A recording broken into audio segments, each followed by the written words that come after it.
All right. Good afternoon to those of you on the East Coast. Good morning to those of you on the West Coast. Welcome to This Week in Pop Culture, the show in which we give you the goings on in the past said week in the world of pop culture, whether we're talking about local news, film and TV news, tech news, sports news, and the like. We try to bring you up to speed so that way you are not left in the wind. I'm your host, Brandon Choi, also co creator of Movers and Shakers Unlimited. And as always, I'm not going to be alone in talking about the said topics for this past said week. So without further ado, I'd like to welcome my co host, Mr. Spielman Trueheart, AKA Spills. Let me see if I can get him on. Let's see here. Here we go. What's going on, What's sir? going on, ladies and gentlemen? This is week three. Still nowhere for LeBron to be. Maybe he'll retire, and then will have retired as one of the great Lakers, and he didn't play for nobody else after that. But we still waiting. Indeed, we are still waiting. So, of course, as we get closer to that said news story, we will, keep you in the loop once that news drops. I will give him props that he knows how to market and milk a milk a move to a new team every single time. He knows how to make it into a big news story. He's the best at it. But be that as it may, as you can see in the background, we do have a small little show that is coming in the next week and a half or so. That, of course, being San Diego Comic Con. So make sure you stick with us towards the end of the show as we will be talking about the schedule that has been dropped thus far. Of course, there's still some news still to drop in regards to the schedules, more specifically to the Sunday schedule, which actually will be dropping probably not too long after our show has aired. But there is so much to even talk about just with the days that have been released thus far. So make sure you join us for that, and we will also have a special guest joining us to talk about it as well, who will also be attending the show like myself. But outside of that, Spills, we did have a few other things that went down this past said week. Whether we're talking about some film and TV news regarding the highly anticipated sophomore season of a sci-fi horror franchise series, and then also just as you tease at the top and talking about LeBron James, we had some. Not only we have well, actually, speaking of LeBron James, we actually had an anniversary of sorts that happened this past said week that we'll dive into, which actually is a segues perfectly into the player movement that happened this said week also, along with some re-ups or extensions, if you will, of some franchise players. So without further ado, shall we dive in? Let's get it. All right, excellent, excellent. As always, efforts will be made in order to provide the timestamps accordingly of the stories that we talk about on this week's show. But with that, we're going to get into our first topic this past said week. And as I said, we're going to start first with our film and TV talk. So if you give me one moment, I'll bring that up for us now. And this is regarding, like I said, the sophomore season of a highly anticipated return of a series, and that being Alien Earth. It was revealed this past said week that you're going to have additional folks that will be joining the show. Those said folks, which you can see here in the graphic, will be Tracy Ullman, Sam Spruell, and Jerome Flynn. These additions will join an existing cast of Sydney Chandler, Alex Lothar, Timothy Oliphant, and previously announced new addition Peter Dinklage. The second season of Alien Earth is now in production as we speak, with a 2027 season drop likely to come afterwards once everything is all said and done. So, Spills, remind me, I believe you said you had a chance to see, a portion of the season. I've seen the entire season, but I believe you said you dived into the season, but I'm not sure if you had a chance to finish it. What are your thoughts on these casting additions? I watched a little bit of the Aliens Earth. I'm such a busy guy. I'm always running around doing all these crazy things with you guys. Um, I like the additions. Obviously Tracy Ullman is a great character actress and comedic actress, though I do like her in serious roles as well. Shout out to Robin Hood Menenhite. She was the witch on that movie. Very funny, very funny. Yes, yes, indeed, yes. Um, and then these other two actors, I think, are just tremendous. We've got Sam Spruill and Jerome Flynn. Hashtag White Jerome. Look out, ladies and gentlemen. We got one of those. My Uh, friends call me Jerry. My friends call me Jerry, but they both were on very successful shows that are of the same ilk as the Aliens Earth. So I think that they're good additions. We'll see what they do. It'll be interesting to see them in modern clothes because, like, even this picture of Jerome, it looks like he's got a vest on. So that's interesting. Indeed, indeed, yeah. But I'm interested to see what they do with them. I imagine maybe one of them would be Android. I don't know which one. Well, Um, I do have some thoughts on it. okay, yeah. Let's see what you think. So here's the thing. We talked about before when they announced Peter Dinklage that he would likely it would make sense for him to be the head of one of the corporations that they tease in the show when they're doing a lot of their world building of these corporations that exist that basically rule the world outside of what do we have what's that I'm thinking of the outside of Wayland Utani and I feel bad. I'm brain farting on the other company, Prodigy that you have. Those are the two companies that pretty much all of season one kind of centered around and kind of what they their schism and their conflict. But they do make it a point to establish that there are other corporations out there. In fact, there are 5 corporations. So, I would imagine that when you bring these actors into the fold like this, that potentially they may be acting as some of these figures for these other corporations. I already mentioned that we have Peter Dinklage. I imagine that he's going to be a leader of one of those said 5. But that only leaves 2 spaces because we've already had 2 introduced, and that would only mean that there would be 3 that would be left that you would need to cast the head, rep or the benchmark leader figure for each of those corporations. So Mhm. potentially, you would have maybe 2 of the folks that we have here, perhaps under the same corporation, which would be fascinating because a lot of people, I don't know if you pinpointed this, Spills, but we have a lot of Game of Thrones alums up in I was here. gonna So say they get jobs. They get jobs. That's like the so University of so Alabama. I mean, Peter Dinklage goes without saying, but when we're talking about Spruill, he was just on a Knight of the Seven Kingdoms as a Targaryen, and then also, of course, I would be remiss in talking about Flynn as well. He was an awesome character on the original run of Game of Thrones, and you need to have actors. If you're going to get someone at the caliber of Peter Dinklage, you're going to need to have other actors who can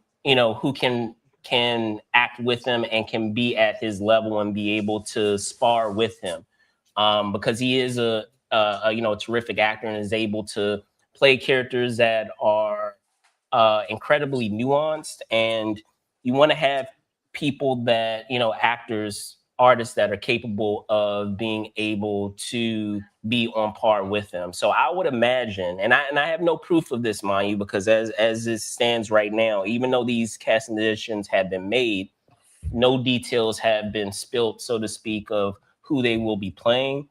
I would imagine that perhaps Flynn and Spruill are perhaps a part of one faction, and maybe what is it? Ullman is a part of another faction.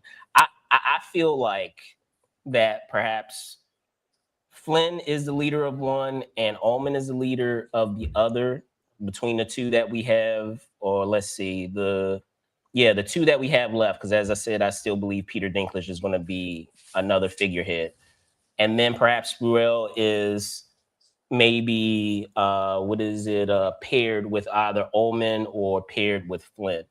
Hmm. Um, so we'll see. I could be wrong, but who knows? I may also be right in that they may Yeah. be these because it would be cool, to have former alums like Flynn and Peter Dinklage kind of go head to head and spar with each other, verbally, in corporate setting because Flynn is he played such a charismatic character on Game of Thrones that I feel like his character was one of the few characters who could give Dinklage a run from his money when they Hmm. were sparring with each other on that show. So I would imagine that they are playing figureheads. You guys can let me know out there what you guys think. Maybe you feel that they may be playing other characters, but I feel like it's too good of an opportunity to get actors of this caliber and not have them play roles that you've already established exists out there,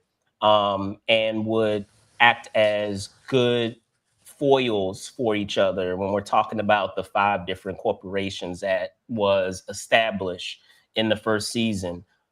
Even though we only got two of them in terms of the figureheads that we know of. So let us know down below what you guys think, what characters you believe they may be playing. But with that, did you have anything else to add before we hop into sports cooler talk? No, let's get it. All right, excellent, excellent. So um, that is going to do it that we have there for film and TV talk. As I said, we had some new casting additions for Alien Earth, the sophomore season, set to arrive. Likely, I should say, likely set to arrive in 2027, but production is ongoing as we speak. And I'm actually looking forward to perhaps what we may get with that because perhaps we'll have some things that may be dropped at the said show that we will be talking about towards the end. But Oh yeah. getting into our sports cooler talk, we not only this week had the anniversary of a legendary NBA player's move to create one of the most iconic super teams in league history. But also, we did have some moves with players that joined new teams as well as those that re-upped with their existing teams. So I wanted to be able to dive into that of what happened this past said week. But we're going to first start on Wednesday as July 8th marked the 16th anniversary of the decision, the day in which LeBron James announced to the world that he would be leaving the Cavs and heading to South Beach to join the Miami Heat. The move would, of course, not only result in LeBron getting his first NBA title, but also his second, which was earned consecutively following the first. And with all of that in mind, we had similar moves made by players this week. Monday, we had DeMar DeRozan being released by the Kings. As it stands right now, he is still, looking to join the said franchise. On Tuesday, we had DeAndre Ayton uh, get traded to the Wizards, excuse me. And as a result, the Lakers received Jaden Hardy as well as second round picks for 2031 and 2032. And then meanwhile, we had other teams that locked down their franchise players to massive extensions, which you see above. On Tuesday, the Cavs signed shooting guard Donovan Mitchell to a 4-year, $273 million max contract extension. And then Friday would see the Spurs, unsurprisingly, sign Wemby to a 5-year, $252 million extension. So, Spills, we can start first with your perceived GOATs, move to the Miami Heat and, earning his first couple of titles, and then we can dive into the nuts and bolts of what happened this past week with player movement. So I'll give you the floor. Well, ladies and gentlemen, I think that we look at the decision in a myriad of ways. We look at it as a player control era. That's they say the beginning of player control. They say it was the beginning of the end of the NBA. Everybody likes to say that it was a bad thing that happened, but I think that it was possibly good. I think that LeBron having himself control over his career in a way that NBA superstars had not had before. Like you could fire a coach, you could get a teammate transferred, but to pick your own team based on salary caps and things like that, we really hadn't seen someone manipulating the labor market in the NBA the way that LeBron has, and no one really has since. I don't think that there's been very many players to wield the kind of control that he has. Um, I was totally surprised that he went to Miami. I, you know, having been a NBA fan for many years, usually people will try to stay to win the chip, and that changed with LeBron. I think that the movement of players like James Harden after that, Kevin Durant moving to the Warriors, just different things that had to be moved to affect that juggernaut in Miami. It's just crazy. Um, I think it was the right decision to make, obviously for the career, because the Cavs were not going to get any better, and then people really would say he wasn't the GOAT. I don't know how you feel. How do you feel about it? So I'll say this, I joke about it a lot, and we go back and forth regarding LeBron James and his career. He's had an incredible career. I think the thing that oftentimes I would say puts him at odds with the basketball fandom in general is that need to have to control narrative. And I mean, I get it. Like, you work that hard and you're consistently great, over an incredible period of time. Like, listen, we're talking about the 16th anniversary of him joining his first team, and we're still talking about, LeBron James after that. And he had already had an impressive career with the Cavaliers prior to us talking about this move to the Miami Heat. In going to the Miami Heat, it was necessary because he needed, and Dwayne Wade will tell you this, he needed to learn how to win a title. Even though he was able to pull a lot of the teams with him and put them on his back, so to speak, to get to the finals, he was not able to close the deal. So by being able to play, with Bosh, being able to play with Wade, who prior to his arrival had already won a title, he was able to figure out and to learn what it took to be able to finish and to be able to get that title. So I still feel like it was necessary in order for him to be able to get those other titles. It's a good what if to think about that. Had he not, what if he never went to the Miami Heat? If he had never gone to Miami Heat, would we be talking about him winning any titles? Because I feel like that time with the Miami Heat was needed before he would eventually go back to Cleveland and win a title, before he would win a title with the Lakers.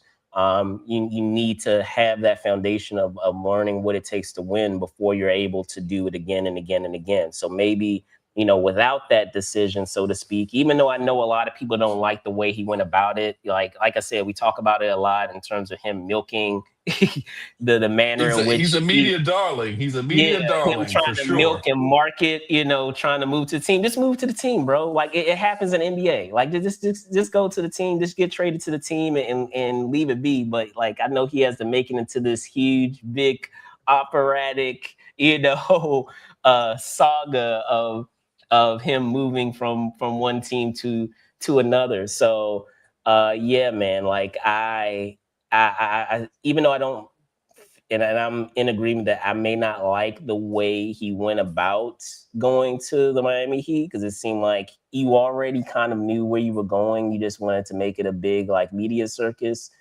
Um, I still feel like it was necessary for him to leave and come back, and we likely wouldn't be talking about the titles that are a part of his resume now had it not been for his time with the Miami Heat. Um, so yeah, I mean, that's essentially where I stand on it. Do you think that the maturity in his game that he developed in Miami would have come in Cleveland? Because I feel No, I like don't, because him I having feel like like he was the guy with Cleveland, even though he was among the youngest on that team. He was the guy. So you need someone at his caliber that has done it, that I feel like he would need to mentor under before he was ready to have that maturity to be able to do it on his own. And that's the role that I feel Wade played for him. He played a bigger brother role for him, even though, eventually Wade, they had that, initial issue the first year that he was with them of deciding whose team it was. And Wade, has gone on record and said when they had that second year together, he kind of, conceded and said, "Hey, this is your team." In order for him to be able to be the LeBron James that we've come to know, that is able to, win titles, at least within that, that era of him being in his prime. And it's not to say that he's not in his prime now, but like during no, that he's era, not. He's he not. was He's he was old. unbelievable. Yeah. It's completely Yeah, different yeah, world. I would say, in that period of his career, he was unbelievable. So, but yeah, like I can't see him having the titles at all that he has Yeah. without that experience with Miami Heat at all. Yeah, I also think that it helped mature his game Yes, to like, the knocks that most of the knocks that people have about LeBron, wilting in the finals, not winning games. A lot of those are early in his career. yes. Obviously y'all went and cheated and copied him and got the best forward available. Y'all cheated and did that one time with Kevin Durant. But I just think that it was a moment. I like how we, added I'm taking my talents to insert place here. When you're doing something strictly for yourself, because clearly him going to Miami was strictly for LeBron. Like the basketball obviously made sense, but he wanted to get out of Cleveland. He wanted to live the life in the big time by the beach. Who doesn't want to move to the beach when they're 25? Just crazy. Just absolutely crazy. All right. Well, with that in mind, what are your thoughts on speaking of, the anniversary of that move? What are your thoughts on the moves that have been made? Whether we're talking about DeRozan leaving, or say being waived from the Kings, having an opportunity to join now another team, and then also the trade that we had with your Lakers and the Wizards. The Wizards I looks like feel they, like they might be putting together a decent little lineup. it sounds like they do. We saw On AJ paper, on paper. Let me not on get paper. crazy. On AJ paper, looks really good. AJ looks really good. You saw the game. I think they only let him play. If they let him play another game in the summer league, I would be surprised. But AJ looked really good in the summer league games that I saw. He looks fluid. His first step looks amazing. So that'll be a welcome change to the Wizards, because I don't think the Wizards have had a player like that. Like maybe Chris Webber, but not really uh, even. Somebody who's just a first step demon. He's just taller than everybody, and he just one step, he's past you and he's at the rim. So having that kind of player on the Wizards is interesting. I don't think they've ever really had that kind of a player, especially at the early part of their career into their prime. Obviously they had Michael Jordan at the end of his career, but that wasn't the same kind of beast. But I'm saying it's going to be scary. It makes things interesting because you have It makes him. things interesting. You have what? You have Trey. You could potentially put him at a 2. I don't like him at the 2, but still, when you're talking about the other players that you have with AD, with what is it, Aiden, and then Hmm. also with Sar. Like Yeah, I don't know. Like that's a formidable especially lineup with with starting Trey size. Young, especially Yeah, with starting Trey size. Young. They Right. would be a very big team. And a lot of times guys like AJ will start at shooting guard and then move to small forward as they get stronger. And you And can help. Here's the thing: you can hide Trey's deficiencies by having those of that the size with all those other positions starting. So all those other players in those roles. So it makes I things very wonder, interesting. I wonder about Aiton's motor. Obviously, he was with my squad last year.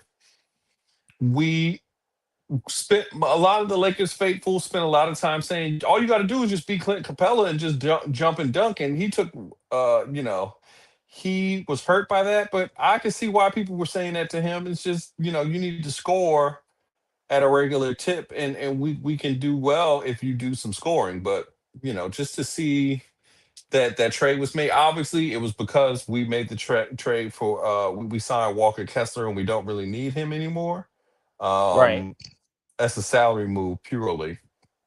But I think that was a good move. I think the more interesting move is Victor Wembanyama taking less. Like he took 51 million less dollars than he could have to make sure that they don't end up like the Thunder did. So that's very interesting. To think that $251 million is the less is crazy. I think $250 million is the less is crazy. No, I Absolutely hear you. I stupid hear you. crazy. I hear you. But but but Just I mean, wow. But I mean, when we're talking about it's crazy to believe because when we're talking about what contracts were years ago, um, it was nowhere near at the level that you're seeing with a lot of these extensions. When we're talking about quarter of a billion, sometimes more than quarter of $1 billion Yeah. for these max contracts. But we also have to keep in mind, cost of living. Things are more expensive now. The cost of living is not the same as it was 20, 30 years ago. I remember a time, speaking as a You veteran. could get two double I cheeseburgers for remember two a dollars and time twenty where it two was cents. I remember a time where it was $9 to go to the movies instead of Yep. $20. So I remember a time when there were no cell phones and blah yada yada Yep. yada, et cetera, et cetera. So but let us know down below, what are your thoughts? I mean, based off of what transpired this past postseason, the Spurs were right there, the Cavs were right there. I just feel like they just need, maybe one extra piece. Wemby just needs to get a little. I mean, he took a step forward in terms of his physicality, but I feel like he needs to take a slightly more of a step forward, and he needs to have, which people have brought up, and I'll second that. He needs to have a go-to move. He has such a wide repertoire of skills. He still needs to have a go-to move that he can rely on in a pinch if he needs to get a bucket. So Hmm.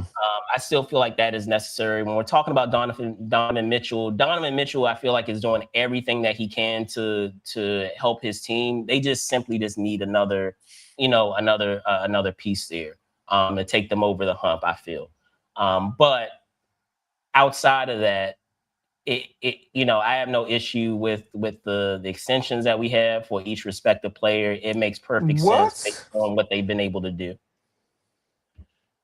What were you This about is to weird. say? I'm seeing a thing that's saying that the I don't know if this is real. This might be fake. Let me look at hold on, keep going. I apologize, ladies and gentlemen. No, you're good. You're good. So while Spills is doing that, I want to be able to get into the main topic that we have now. Of course, of that being the and, you know, let us know what you think of the re-ups as well as the moves that have been made thus far in the NBA this week. But in the meantime, as you can see here, wanted to be able to talk San Diego Comic Con. This past said week, we did have some news regarding the schedule. For those that are not aware, typically Comic Con gives the schedule 2 weeks out from each day of the show. So, you know, Wednesday they'll drop Wednesday schedule 2 weeks out. Thursday for Thursday, Friday for Friday, Saturday for Saturday, you know, Sunday for Sunday, etc. So, and with that in mind, currently Sunday is still in the process of being dropped, if memory serves. So right now we're just going to go through Wednesday through Saturday, and this is, of course, for the biggest, you know, arguably the biggest pop culture show of the year. But I'm not going to be alone in talking about the said topics regarding the schedule. Joining us today to highlight the schedule is a fellow geek pundit who also is set to cover the show. He is the editor-in-chief of the entertainment website, NoReruns.net. It is my pleasure, first time, to welcome to the show Mr. Kyle Nolan. Let me see if I can bring him on now. Give me 1 second. Hello. Hello, Kyle. Hold on. Give me 1 second. Let me see if I can get you on. Here we go. Okay. What's going on, man? Hey, nothing much. Good. So a pleasure to have you on today. As I said, wanted to be able to dive into the schedule for Comic-Con thus far, and remind me. I know we've talked about it a few times. You've been to Comic-Con like myself, you know, for quite a few years. To put Yeah, it I think it's been like 15 years or something now.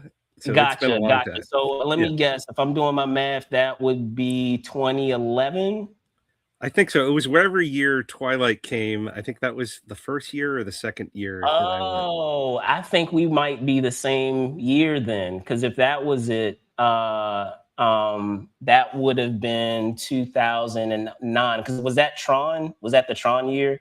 Tron Legacy? I could have. Yes, because I think I somehow ended up in that. I somehow ended up in that offsite. I just randomly walked by and oh no, that was Blade Runner. I'm thinking of Blade Runner. Okay. Well, what about, was it, let me see, the Alice in Wonderland, the Johnny Depp Alice in Wonderland? Was it that year?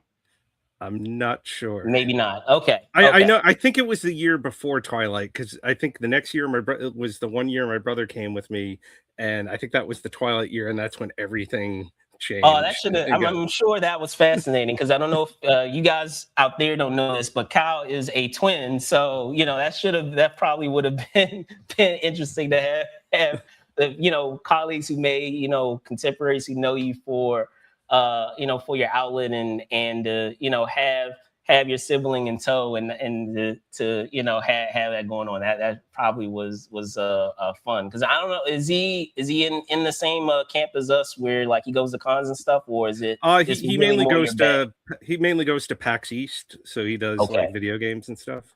Copy that. So so without further ado, and then Kyle Spills. But let me see if I can bring up the schedule. Let me see if I can get this up here, because I have it shared. So I mean, there are a couple of things that they did share with the schedule for this year's show. Were there anything specifically for you, Kyle, that kind of stood out for you from what has been shared thus far, that you've already kind of have, you know, your marker on in terms of potentially checking out? I'm primarily concentrate on the TV stuff. So if there's any like new TV show, those are things I check off to try to see. So there's like the Stuart Fails to Save the Universe. Oh yeah, of course, yeah. and then the President Carter spinoff, or is it Carter? The spinoff of Rick and Morty. Oh yes, yeah. But also like now, like last year they brought Dungeon Crawler Call, which I had never heard of at the time. And I signed up for the press room. So I did the press room not having read any of the books.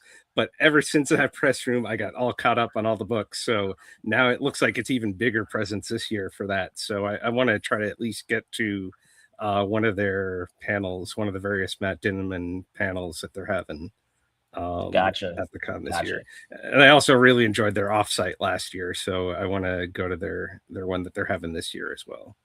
Okay. Well, I know, like, in terms of it's been really interesting because typically when we're talking about what is it, a preview night, there used to be a habit, and I don't know why they kind of got away from this, because it looks like it's not. I could be wrong about this, but it doesn't look like they're doing it this go around.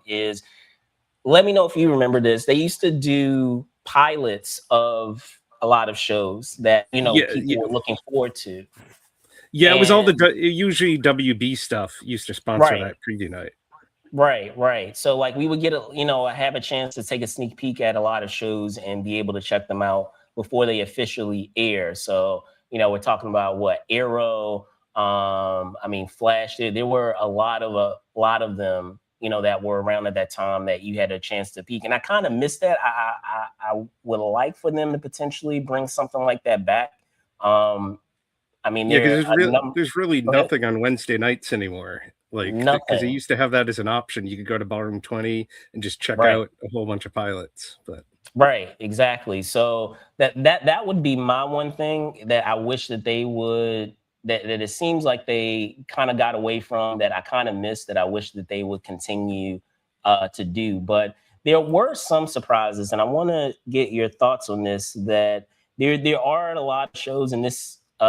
A lot of projects across other media that were able to get the nod to Hall H. And I feel like that's a testament to how excited and how much, hype is surrounding those said projects. But also it's interesting too. It's always interesting when you have a show that perhaps was in one venue space at the convention center and gets the nod to move up to Hall H. So one of them that comes to mind, and let me see if I can bring it up. I think I already have it to that page. We have Marvel's Wolverine Deep Cuts.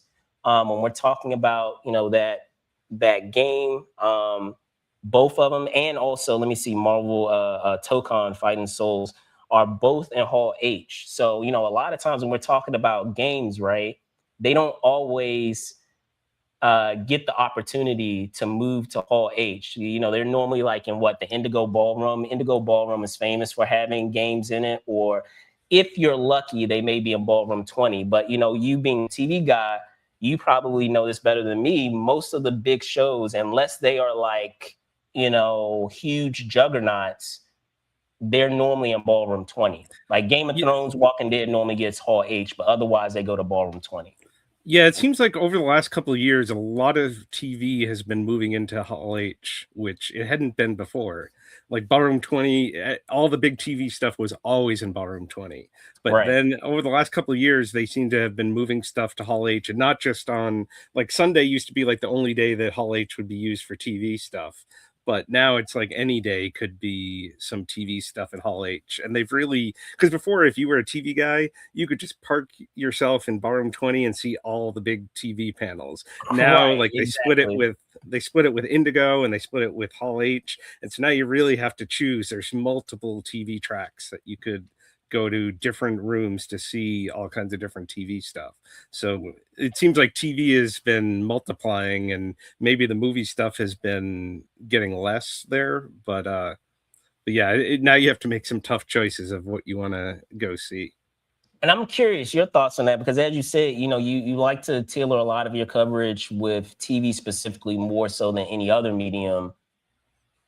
Do you prefer it to be in one space like that? Because you also have the caveat too, right, of depending on the venue, you may be able to fit more people in there. Ergo, you still have an opportunity to be able to get into that space. But if you're in ballroom 20, which is not as big as Hall H, you may, even though you might be camped there, if you have, press rooms, press tables, what have you, you still may have to sacrifice that particular show because you can't stay in that one room all day.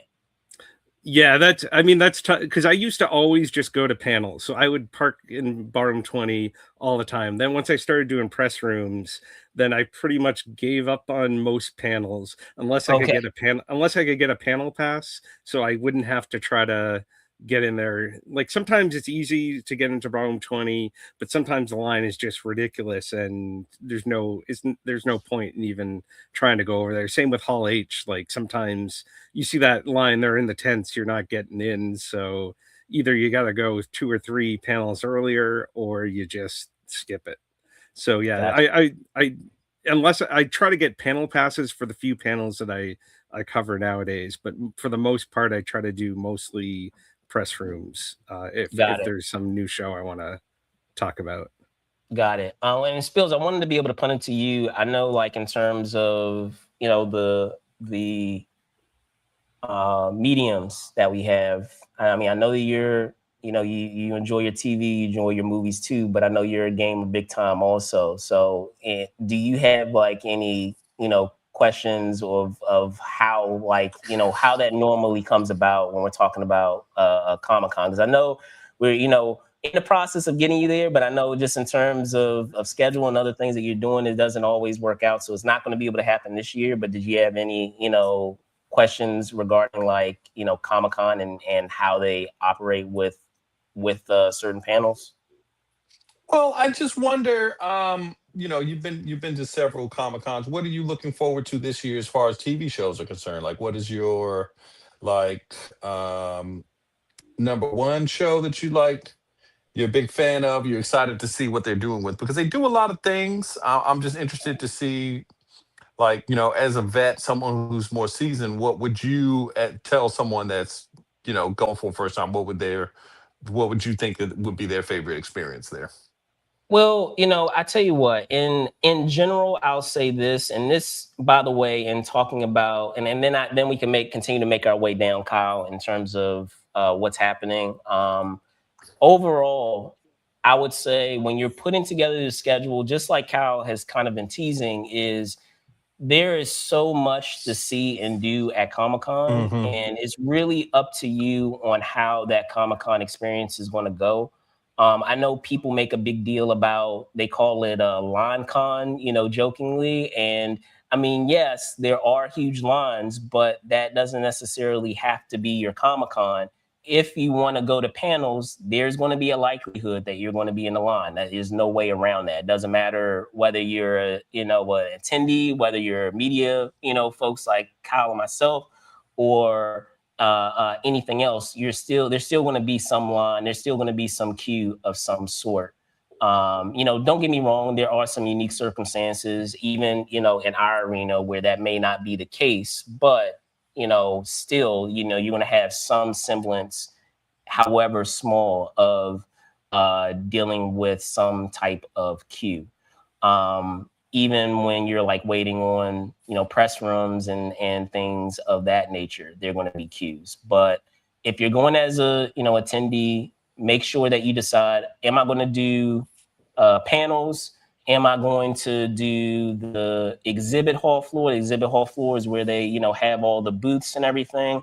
I would say split up what you're doing amongst that week. So, maybe make one day a panel day, make one day an exhibit hall day, make one day what is it, a pop-up. Like a lot of times they'll have pop-ups outside the convention center, like off-site events. Make a day of doing that. So that way you can feel like you're getting a mixture and uh, uh, well-rounded experience of Comic-Con. Now, like to Kyle's point, there are some folks that just go for the panels, and that's fine. But the caveat to that is that you're going to be spending time in lines, especially if you're in the huge venue rooms that they have, like Hall H or Ballroom 20, and to a lesser degree, Indigo Ballroom.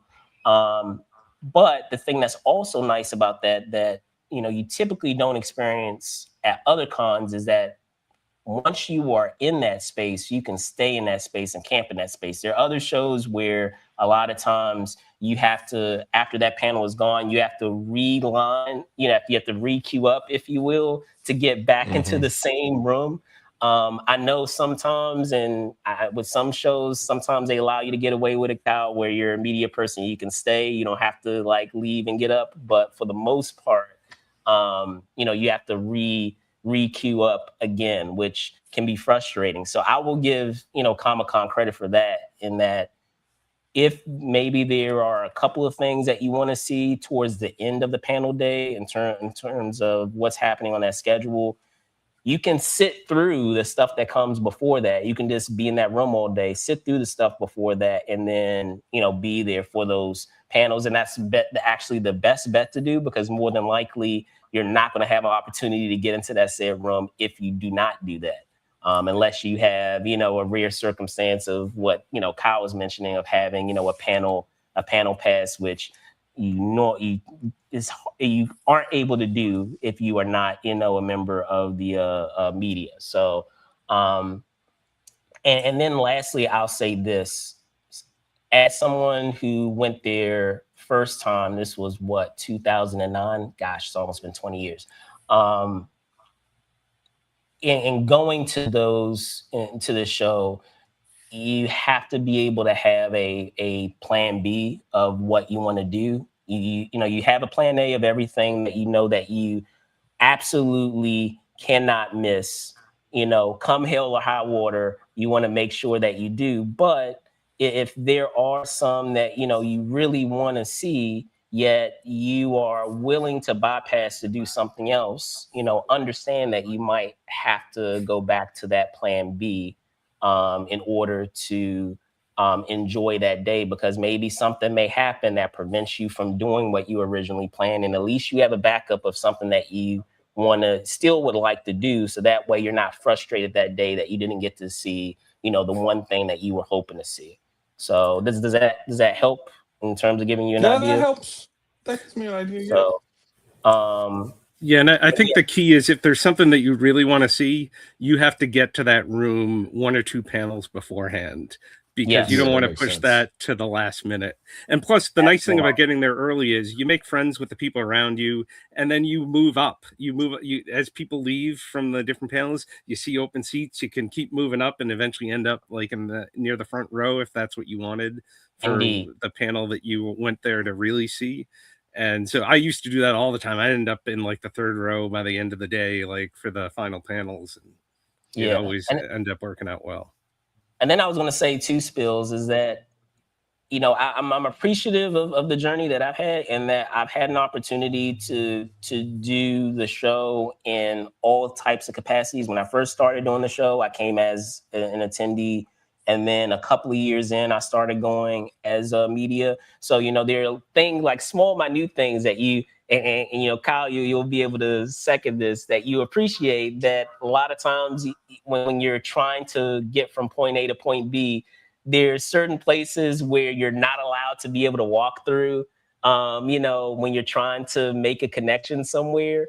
And if you're an attendee, you're normally queued off with security, like, oh no, you have to make a detour this way, and you don't normally, you just have to show the badge and you're just able just to go right to where you need to go. A lot of times you're not having to do those detours, and those detours make a difference. Let me tell you, a lot of times when you're trying to make a connection from one place to another, especially if sometimes, as Kyle was saying, if you're doing press rooms, and I apologize if I'm, in terms of talking about press rooms, basically it's for a given property that you have. It could be a video game, could be a television show, could be a movie.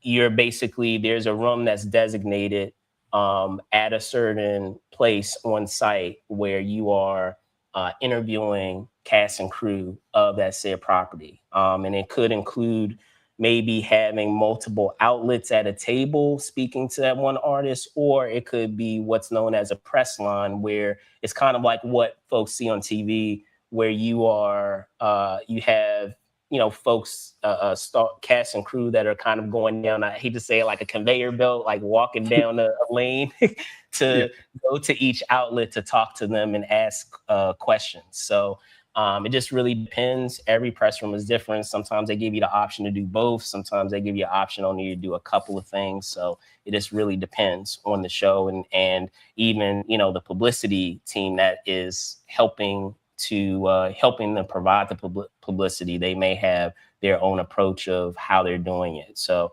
but getting back to the schedule, Thursday, I am looking forward to Marvel. Let me see if I can get this back up. I'm looking forward to Marvel's Wolverine Deep Cuts. I'm also looking forward to Marvel ToeCon. When we're talking about video games, growing up, I was a huge fan of Marvel versus Capcom and Marvel, X-Men versus Street Fighter, and it's in that same ilk, in that same vein in terms of how the play mechanics are. So I'm, very excited about those two things. And mind you, guys, there's hundreds of hours of programming, but I'm actually just going through, some of the things that I'm most excited for. Marvel's Wolverine, as I said, Marvel's ToeCon Fighting Souls. Jim Lee, excited about as well. I also have Stuart Fails to Save the Universe, Kyle. So that's on my to-do. Buffy, Aliens. It's crazy to believe that it has been for 40 years. Give a shout out to Mark Rolston, good friend to the show. Who's a part of that franchise. But yeah, excited for that as well. And then when we're hopping into Friday, I mean, Walking Dead is normally a fun panel to go to. So I typically go to that said panel, but it has been interesting now that we've had a lot of the spinoffs, now that the main run of the show is done, that I feel these days I kind of go to it out of habit more so than really being as excited as I used to be when the original run of the show was happening.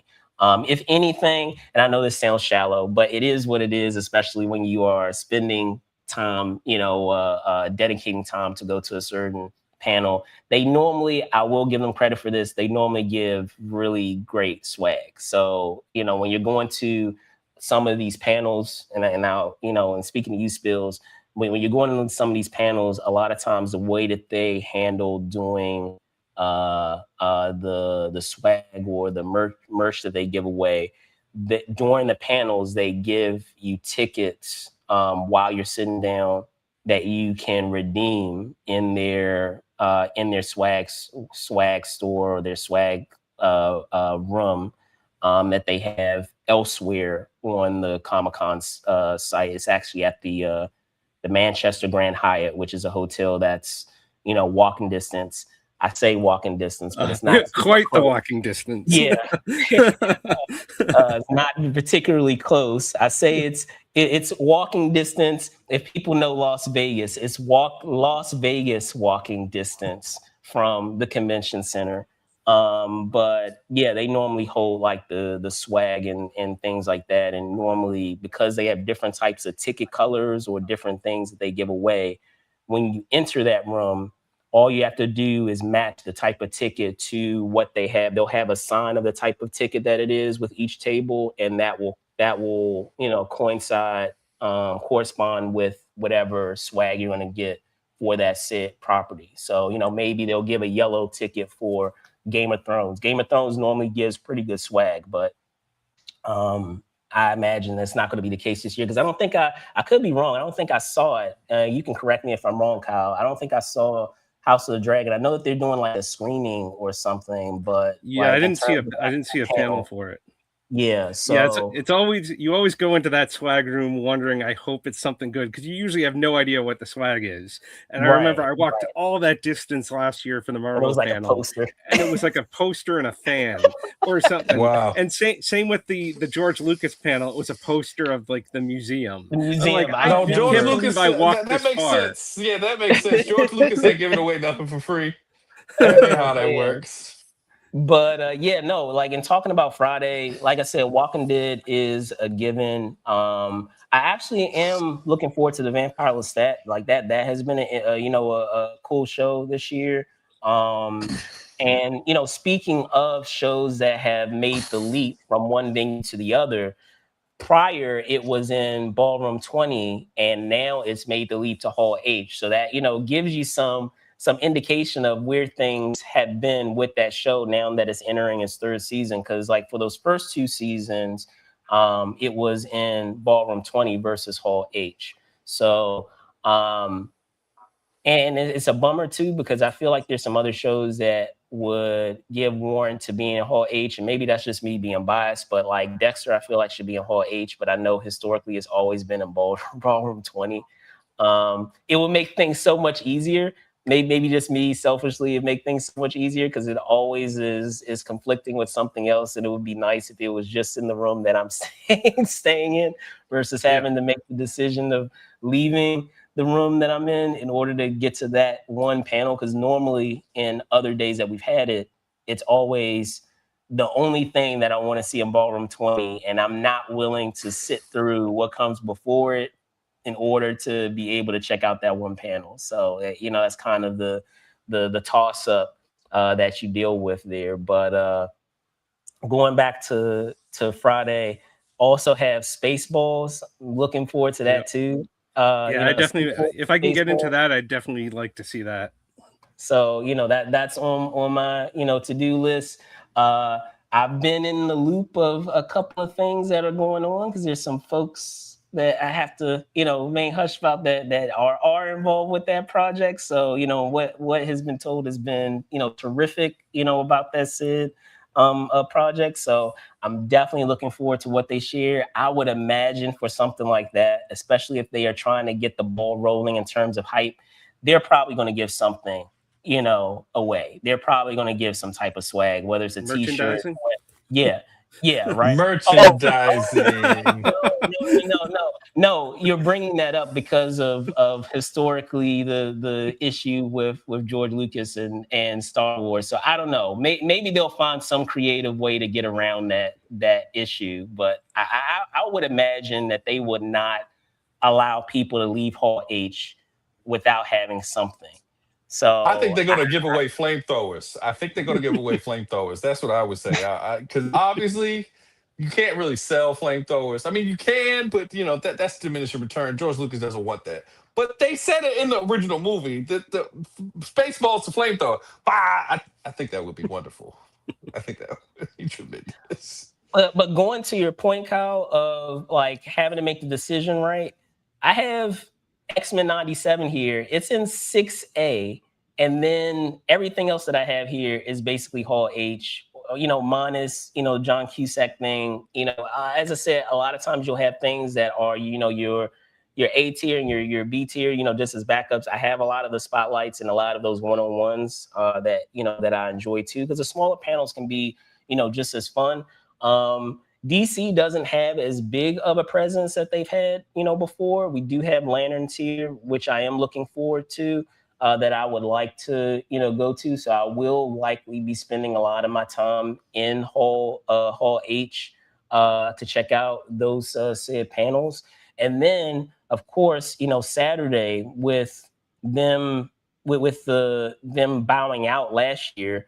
Let me see if I can bring this up. This is the big day. You have, and some of these are actually Ballroom 20. So I probably will have to sacrifice The Simpsons, American Dad, and Family Guy to be in Hall H for Marvel, because everyone is going to be in there for Marvel. And just like me, they're going to sit through whatever comes before that to make sure they're in that room for that Marvel Studios presentation. So that's kind of the decision, going back to what you were asking, Spills, that you kind of have to kind of battle with you know, to decide, okay, do I really want to go to this, or if I want to make this Marvel thing, does this Marvel panel take priority over, you know, the animation, you know, that I want to, you know, go to in another room, which again goes back to my point of some shows you wishing that they were in the same room so you don't have to, you know, struggle to make this choice.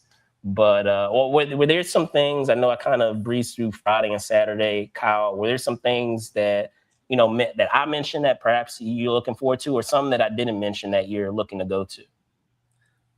Yeah, so on Friday, some of the other ones it's just a weird one that I happened to see mentioned. There's some weird Me TV panel with Lisa Whelchel. Just because I was a Okay. Facts of Life fan back in the day, I Oh, yeah, may sure. try Yeah. to go see that just to see her, but I don't even know what the panel's about.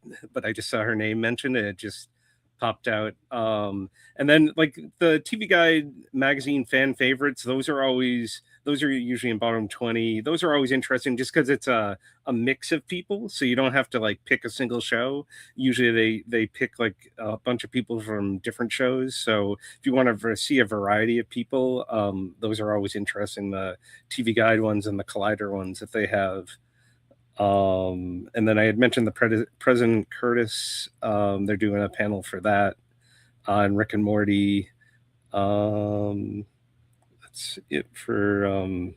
There's also a King of the Hill panel, but I don't think I'll go to that. Yeah. And then on Saturday, definitely would like to go to the Audible Matt Dinneman and Jeff Hayes Duncan Carl panel. But I'm also trying to get the press room for that as well. But then like you can't go wrong with the bottom 20 lineup of like Bob's Burgers, Futurama, Simpsons, Family Guy, American Dad, all that stuff. That's like if you're a fan of any of those shows, that's a nice lineup. But are you going to sacrifice that for Marvel? That is my question. No. Those I'm trying to get press rooms for those. I wouldn't go. Like, I've gone to the panels. The panels are great, but nowadays I wouldn't ever consider the panels for those. For was it Friday? Yeah, for Friday actually there was one other one. It's the only panel I tend to go to each year because I get a press pass for it. This time they're combining Ghosts with a new show, Eternally Yours. So I normally try to go to that panel. That's in ballroom 20.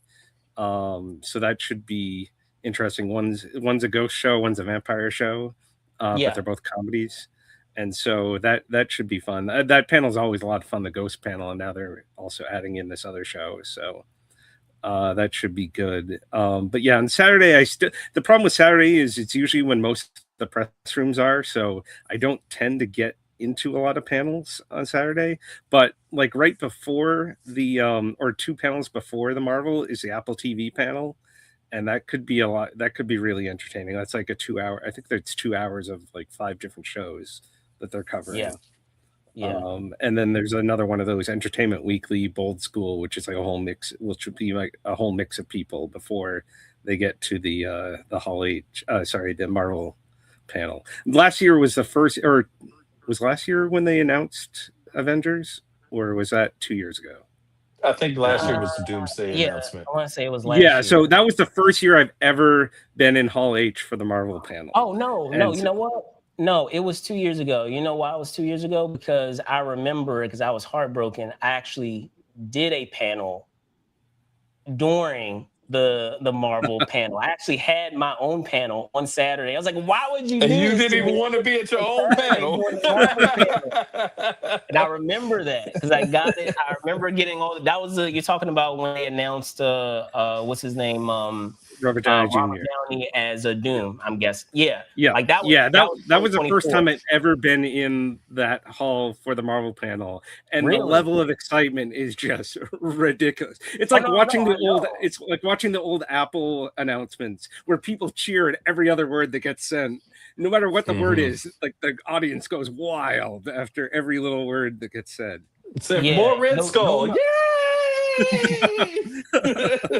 Yeah, I mean, you're right, because those panels, and I've been fortunate enough where like I've been there for many of those big like Marvel announcements. Like I want to say my second year, that would have been 2010.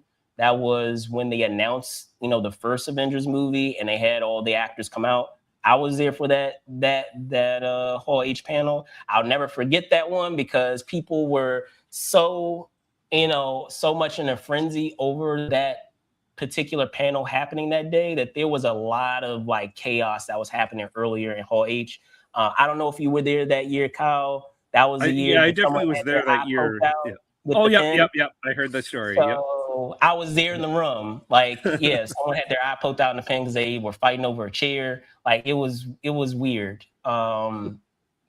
I'm trying to remember that I was also there when they made the announcement that the sequel would be Age of Ultron. Mind you, they didn't even actually have a panel. They just had an announcement saying that it was Age of Ultron, and people went nuts. I did go the year following that when they actually physically had the actors there for that. They had one for like the announcing the lineup, which, it's funny now because a lot of what they did when Kevin Feige went out there and in the lineup that was announced, some of these movies never even came to be. This was when they like first announced the Blade movie. They first announced, I'm trying to remember it was a couple of other, I think it was like Inhumans. It was a couple of other like projects that just never came to fruition. And some did, but some others didn't. And this was what year was this? This was 2018 was when they did the Infinity War trailer, but 2019 was when this was right before the pandemic. That was when they made the big announcement between all the shows and all the all the films that they had, and they had like so many people, up on stage of doing, all of these various projects. But yeah, like those Marvel panels are insane. The DC panels can equally be insane. I mean, the Justice League, when they were doing all of that stuff in that era with the era that they had there prior to the one that we have now, that always used to be a big thing. And I have a feeling that Marvel is really going to do something special, because a lot of times when they bow out, because this isn't the first time that they've bowed out a year and then come back. There've been other occasions when they've done that too, and normally when they've come back, they've normally come back with a bang. So I would imagine that's going to be a pretty insane panel. But one thing that I will mention, I'm glad you brought that up, Kyle, and this is going to your question, Spills, is when you have another luxury of having that media pass is being able to find a way to navigate the issue that you would come across if you were just going as an attendee, right? So instead of having to choose certain things, I myself, use that strategy too, where I still want to be able to cover, and I still want to be able to do that project, that said property. And sometimes that press room might not be on the same day of the show, or the same day of their panel. Sometimes it is. But it gives you the luxury of being able to not necessarily go to the panel, but do the press room and still be able to go to the panel that you want to go to, versus having to choose between them if they're at the same time. So, that's happened quite a few times where I'm like, oh yes, they have a press room. So now I can, do this and kind of have my cake and eat it too. So that is something, a nice luxury that you have when you do have a media badge. But I am curious to see. There are some givens when it comes to the Sunday schedule of what we might have. Probably by this time, I would imagine is probably up by now, perhaps. But I know that they're probably going to have the sing along for the Buffy show. To your point, Spills, that's something that they have, annually, as a tradition on Comic-Con Sundays to wrap up the programming. But are there some things for you, Kyle, that are, things that you are potentially hoping that they may throw on Sunday that hasn't been announced for other days, perhaps? Well, like I said, it may actually be up now at this point. I always tend to hope there's press rooms on Sunday, because there's usually like nothing on Sundays, and so I would like one year they had the Jurassic World Camp Cretaceous. They had a press room for that and a panel for that on the Sunday, which was great because I had nothing else. And then last year, I pretty much spent almost all of Sunday just going back and forth into the Paramount Plus Lodge offsite, just spending Sure. 3 or 4 hours in that for the day because it was nothing while I was waiting for my red eye flight at the end of the day. Gotcha. But yeah, I'm not sure what's on Sunday. There were a few other things on Saturday that I'm interested in, like the Librarians is having a panel, and then Reacher and Neagley is having a panel, and then there's one other one here. And Carrie, the new TV show version of that. Sure. Not that we need yet another That version. sounds- of Yeah, Carrie. for sure. I know. You can, they might have a more artistic bucket drop. The bucket drop might be a little bit more. They might do a tub or something. The whole I don't know. episode just devoted to the bucket drop. Yeah, they do it with One Piece pacing, where it's like tap tap tap tap tap. Yeah, And I mean, to your point too, and talking about the way Sundays go, you're right. There have been, I would say the thing that I have found fascinating is that a lot of times with Sundays, and it's been interesting to see how things have shifted out of that. They used to have a lot of the animation stuff on Sunday, and I feel like if they kind of adhere to that they wouldn't have to worry about it competing with other programming. Like, I would be curious for those that do go to Ballroom 20 on Saturday, how easy it is to get in based on the fact that you have such a massive lineup in Hall H that day. Like, are for those that are going to Hall H, what is it relatively easy to go in because the line isn't that big and there's not a huge queue because the queue is elsewhere, or is it the same as you would have with Hall H? Because as I said, that was a time where a lot of the animation used to go on Sunday, and then I feel like if it did, that they would get really good traction because, as you said, there's not much else happening that day. And I don't know if it's because they don't want to have the stigma of saying that they're on the last day, because I do know that some people do leave, right on Sunday. Yeah.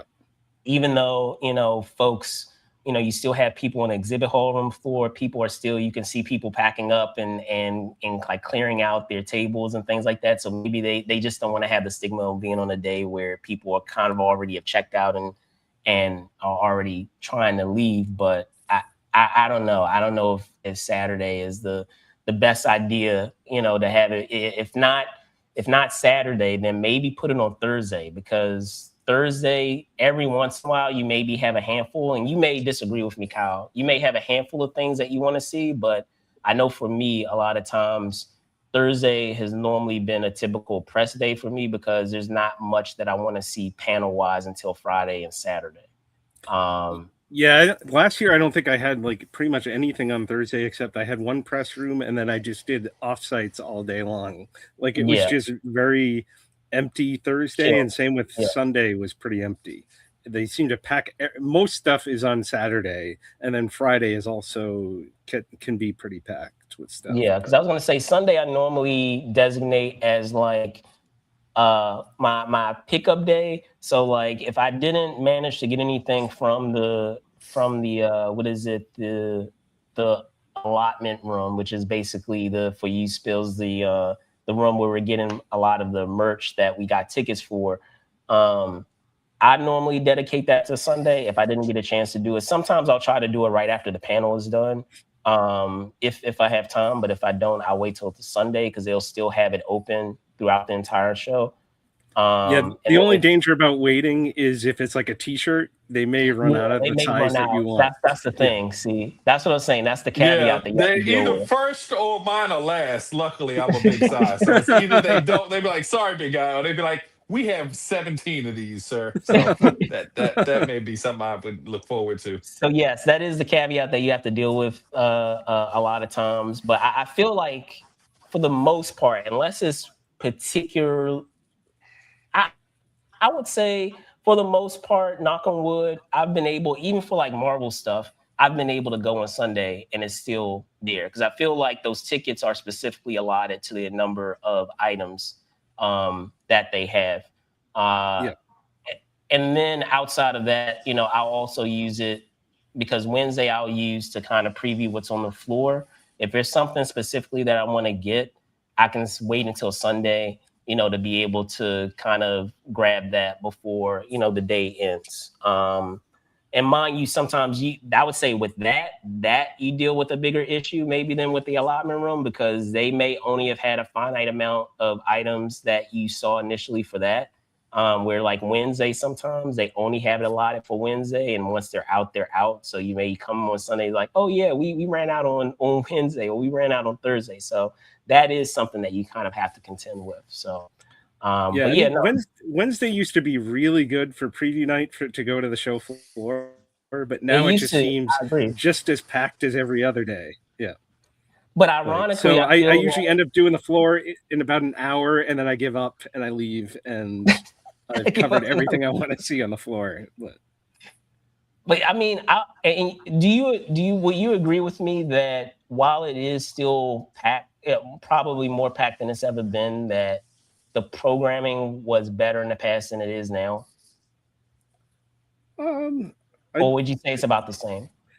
The program to me is about the same. I think it's harder to see everything that you want because they successfully split it up, because they've now distributed things into multiple big rooms rather than before. Everything seemed to be in one room, all the big stuff. So as long as you got in that room, you saw all the major stuff. But now it seems to be more split to make you have to make those tough choices. For sure.